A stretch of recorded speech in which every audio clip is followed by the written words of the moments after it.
Guys, welcome to episode 152 on ADHD and genetics. So, there we go. ADHD can be inherited from either your mother or your father or both, as it is a complex neurodevelopmental disorder. See, there we go, disorder. Why did I write this shit? With a strong genetic component. Research indicates that both maternal and paternal genes contribute to ADHD risk, and a child is more likely to develop ADHD if a parent has a condition. I read something about that it's coming from mom's side more than dad's, but that's not proven. While some studies suggest a slightly higher risk when a mother has ADHD, oh, there we go. I just said it.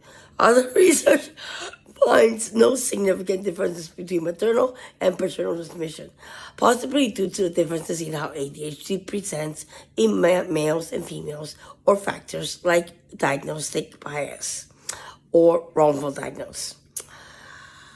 Key factors: genetic influence, 75 to 90% of the overall risk.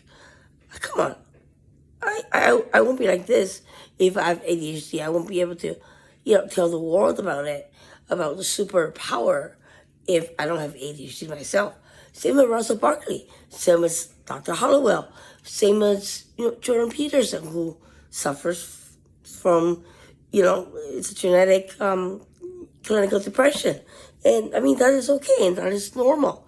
You have to deal with it. It's hard, but for ADHD, it's more about CBT, I find, along with the medication, that works the best. All right, so it's a complex trait. Like I said, it's not caused by a single gene. Rather, it involves many different genes that can each increase the risk of developing ADHD by a small amount. Obviously, the parental history, of course, is also a reason. All right, so the potential losses. Study findings, some population studies have shown that somewhat stronger reoccurrence risk when a child's mother has ADHD compared to a father. Oh, there we go, I said it. By the way, I didn't read this. This is directly from Harvard Medical Publishing that I bought today, and I haven't read it because I want to present what my view is without being influenced by the answers to whatever, and I guess I'm right. All right. So, sex differences. The presentation of ADHD symptoms can differ between males and females, which may influence how transmission is observed or measured in studies, potentially leading to perceptions of different transmission rates.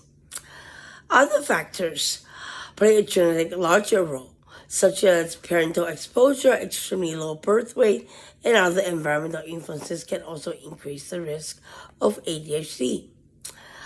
ADHD obviously may have many causes.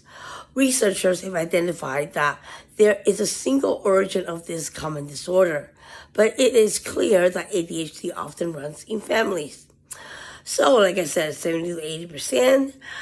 One of the study published in 2023 in Nature Genetics presented a genomic-wide meta-analysis of ADHD involving 38,000 individuals with ADHD and 186,000 healthy individuals. What? Did that just say healthy? Like we ADHD people are not healthy? Okay, I'm stopping the video right here, right now, because that is just a complete ridiculous thing. Okay, I'm going to read what Harvard has to say. ADHD is a lifelong condition. While hyperactivity lessens, inattention and difficulty with self-regulation can persist and become more prominent as a child ages. Like I said in the last episode, medication can also cause the same, because when you're putting a kid on medication, you're baselining the kid's dopamine level produced naturally in the body. And the medication might not be as effective as when you are taking it as an adult. Unless the child really, really, really has a problem, and let's say stimulants, which is the most used medication for ADHD, and most effective one for me, definitely. It's something to think about. But anyways, the rest of the episode is in the description. Take care and see you next episode.